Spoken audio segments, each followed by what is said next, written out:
একজন ভাই প্রশ্ন করেছেন, হুজুর হিজড়াদের বিয়ের বিধান কি? এই বিষয়টা খুবই গুরুত্বপূর্ণ। সময় অনেক কম, সংক্ষেপে বলছি।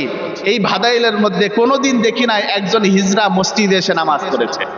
আপনারা দেখেছেন কোনোদিন? কোনোদিন দেখেন নাই। এই বিষয়টা কিন্তু আমাদের জানা খুবই জরুরি, অত্যন্ত জরুরি প্রশ্ন করেছেন ভাই। দেখেন, আল্লাহ রাব্বুল আলামিন আপনার আমার জন্য যেমন নামাজ ফরজ করেছেন, ঠিক তদ্রূপ ভাবে হিজড়াদের জন্য নামাজ ফরজ। অনেকে এটা বুঝেই না, বুঝতেই চায় না। সবার জন্য আল্লাহ তাআলা নামাজ ফরজ করেছেন, কিন্তু আজকে একজন হিজড়া যদি মসজিদে আসে, আমরা সবাই তারাই দিতে চাই না। এটা করা যাবে না। মনে রাখবেন, হিজড়াদের মধ্যে কয়েকটা প্রকার থাকে। হিজড়াদের মধ্যে দেখা যায় দুই রকমের হয়ে থাকে। দেখতে মহিলার মতো, অর্থাৎ মহিলার দিকে যেই ব্যক্তি বেশি ধাবিত, যেই হিজলাটা মহিলার দিকে বেশি ধাবিত, ওই ব্যক্তিকে মহিলার মধ্যেই শামিল করতে হবে। আর যে ব্যক্তি পুরুষের দিকে বেশি ধাবিত, ওই ব্যক্তি পুরুষের মধ্যেই শামিল হয়ে যাবে।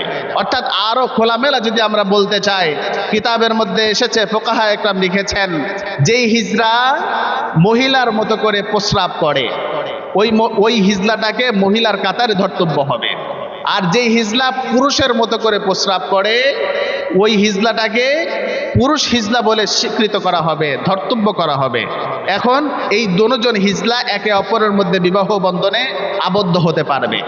আর যেই পুরুষ হিজলাটা রয়েছে, অর্থাৎ পুরুষের মতো করে যে হিজলাটা প্রস্রাব করে, অর্থাৎ পুরুষের দিকে ধাবিত, ওই হিজলাগুলো মসজিদে এসেও নামাজ পড়তে পারবে। ওই হিজলাগুলো মসজিদে এসে নামাজ পড়বে। আর বাবার সম্পত্তির ব্যাপারে একজন পুরুষে যতটুকু পাবে, পুরুষের সমপরিমাণ ওই যে হিজলা পুরুষের দিকে বেশি ধাবিত, ওই হিজলাটাও সমপরিমাণ সম্পদ পাবে। আর মহিলার দিকে যে হিজলাটা বেশি ধাবিত, অর্থাৎ মহিলার মতো করে প্রস্রাব করে, ওই মহিলা হিজলাটাও একজন স্বাভাবিক মহিলা যতটুকু বাবার সম্পত্তি পায় ততটুকু পাবে। আর মহিলার মতো করে বাড়িতে অবস্থান করবে, পর্দা করবে, পর্শিদা করবে, সব কিছুর বিধান তাদের জন্য এরকম থাকবে।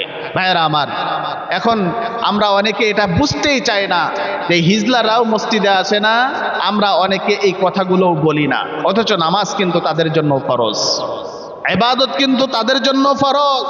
একজন হিজলাও যদি ভালো কাজ করে, আল্লাহ তাআলা তাকে জান্নাতের মেহমান বানিয়ে দিবেন। সুবহানাল্লাহ। তারাও তো মানুষ, ঠিক কিনা বলেন? কিন্তু এখানে আরেকটা বিষয় বোঝার আছে। সেই বিষয়টা হলো, অনেকে আছে বিভিন্ন এজেন্সির মাধ্যমে, বিভিন্ন চক্রের মাধ্যমে একজন পুরুষ অবস্থায় মেডিকেলের মাধ্যমে পুরুষাঙ্গ কেটে তাকে হিজলা বানিয়ে দেওয়া হয়। এরকম আছে না নাই বলেন? অসংখ্য আছে। এদের বিধানটা কি? এদের বিধান হলো, এই পুরুষগুলো কোনো নারীর সাথে বিবাহ করতে পারবে না, কোনো হিজলার সাথেও বিবাহ করতে পারবে না। কারণ তার তো কিছুই নাই। যদি পুরুষের সাথে বিবাহ করানো হয়, তাহলে সেটা হবে তার জন্য সমকামিতা। এটা তো চূড়ান্ত গুনাহের কাজ। সুতরাং এটা বড় মারাত্মক কবিরা গুনাহ। এটা আমরা সবাই সচেতন থাকব এবং সমাজের মধ্যে সবাইকে সচেতন করব।